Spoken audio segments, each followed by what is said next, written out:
In this video, we'll continue our discussion of self-determination and focus on the topic of autonomy. Now, if you recall, great education, we believe, creates momentum toward establishing a young person's life with the qualities of self-determination. Now, the word self-determination, when we use it as an adjective, we use it to describe a teenager or a young adult, or of course, even an adult, who, through this great education of creating momentum, has the attitudes and the habits and the skills and the drive to grow in order to realize his or her potential toward becoming who he or she can become and how he or she might contribute to the betterment of others. So self-determination, as I've mentioned in the past, has three components: competency, which we've covered a few times.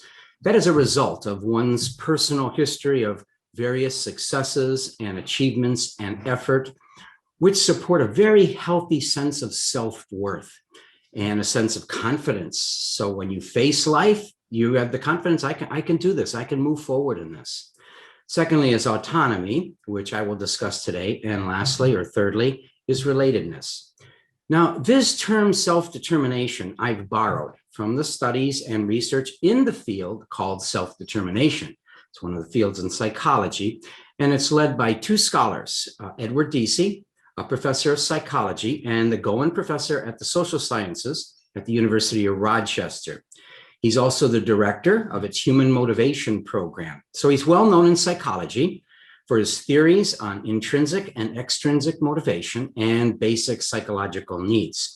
Richard Ryan, his colleague, is a professor at the Institute of Positive Psychology and Education at Australian Catholic University. Now, their theory is not only a synthesis of modern research concerning motivation, growth, and development, although their handbook and much of their work synthesizes all of the research over maybe the last 50 to 80 years, but it also builds on the classical view of human development, as they write in their opening paragraph in the Handbook of Self-Determination. In the classical Aristotelian view of human development, people are assumed to possess an active tendency towards psychological growth and development. People are assumed, okay, this is historical perspective, to possess an active tendency endowed with an innate striving to exercise and elaborate their interests, and seeking new challenges and to discover perspectives. This is all the natural inclinations. And then to actively internalize and transform cultural practices. By stretching their capacities, Deci and Ryan write, and expressing their talents and propensities, people actualize their human potentials, which is a word that Abraham Maslow also uses. But they add this, and this is why I bring this in. This whole view of self-determination, they add this tendency cannot be taken for granted. There are clear and specific social and contextual factors that support this innate tendency. And there are specific factors that can thwart or hinder this fundamental process of human nature. So in these discussions about educating children, principles for becoming, we use this SDT framework, which encompasses both history and science. This is not a new invention. So let's continue with self-determination, and I'm going to focus on autonomy for the self-determined life. Now, what do we mean when we say that an adult is autonomous? It means the goals I set, the challenges I embrace, the choices I make, they're mine. I made them. I own them.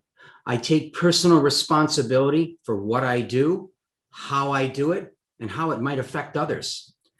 The choices I make, therefore, are aligned. This is very important. They're aligned with my understanding of myself. It's sort of an evolutionary process across the span of life because we change across the span of life. Who am I at this period of time? What am I? And how am I related to others for betterment? In my choices, I understand the responsibilities to myself to become what I can become and my responsibilities to others. You see, this is not freedom or autonomy to do whatever I want to do. I think that's a very common understanding of freedom. I'm free. I can do whatever I want to do. This is a free country. Well, that's not the kind of autonomy that leads to an individual fulfilling their personal potential, nor their impact on others. This freedom, autonomous freedom that DC and Ryan are talking about, and what history talks about, is thoughtful. It's reflective. It's built on critical thinking, whereby I derive choices that are best, now, of course, at any given point in time for me and for others. In other words, what a young man deems important when he's 18 is going to change when he's 28, and it'll change again when he's 38, and so on into the future. But they make choices that are the best for me at this point in time and the people that I'm around. So I make choices to actualize my own potential. Now, this kind of autonomy knows how to choose what is best for itself despite external pressures, distinguishing between short-term gratification, which dissipates quickly, and long-term gratification required for achieving long-term self-realizing goals. It distinguishes between friends and colleagues who strengthen my drive to grow versus those who undermine my drive to grow. It distinguishes between acquiescing to the pressures of groupthink versus wrestling with the decisions to do what is right at any given point in time in our lives. What is best for my growth? What is best for the people around me? And not succumbing to unhealthy social pressures.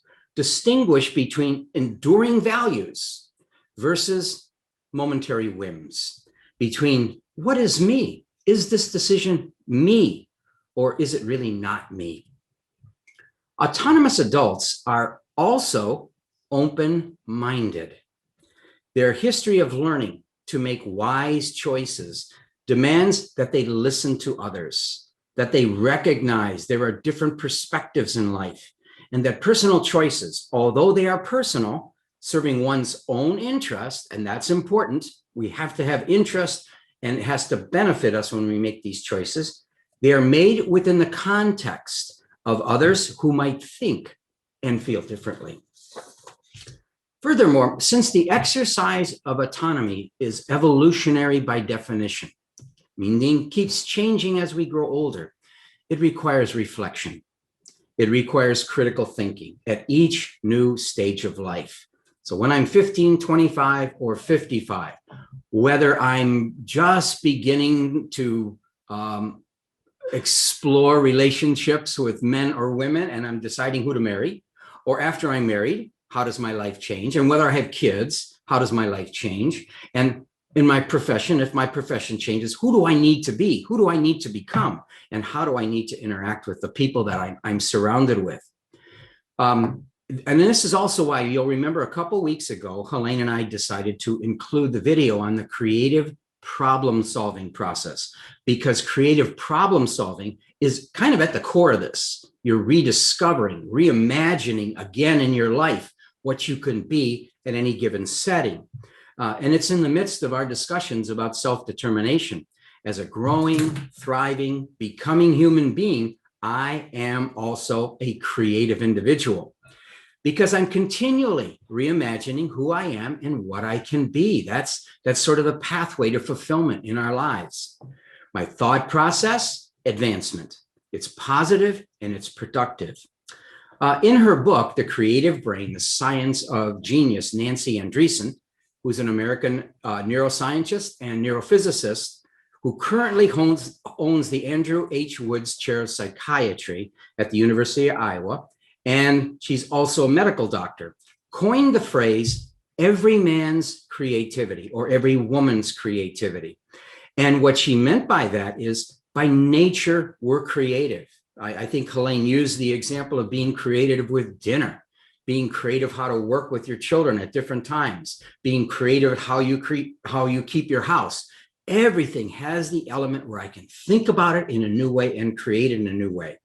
Similarly, Mihai Csikszentmihalyi, author of Creativity and Flow, notes that it is in our human nature that desires newness. We like freshness. new things as an indicator of a natural propensity toward creativity. So it's an important part of becoming who we can become.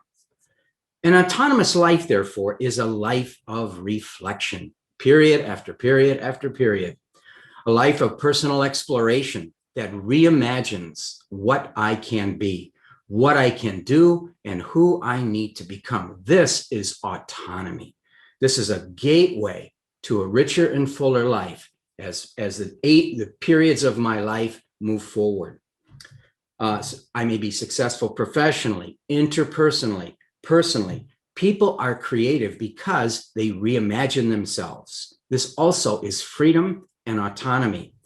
They're discovering new aspects of who they really are and are then taking initiative to become. Creative thinking incorporates learned skills. And this is why, again, Elaine and I decided to have that video on the creative problem solving, because we practice this all the time. And we believe, and not just we, but those who have been sort of the founders of the creative problem solving process truly believe these are skills to varying degrees every human being can learn and prosper from. That kind of gives you a general understanding of what we mean by autonomy. In the next video, I will go through the key factors of how to create that adult position of autonomy, beginning early on, again, about at the time of reasoning, ages 5, 6, or 7, all the way through the early teen years. And we'll continue that in the next video. Thank you.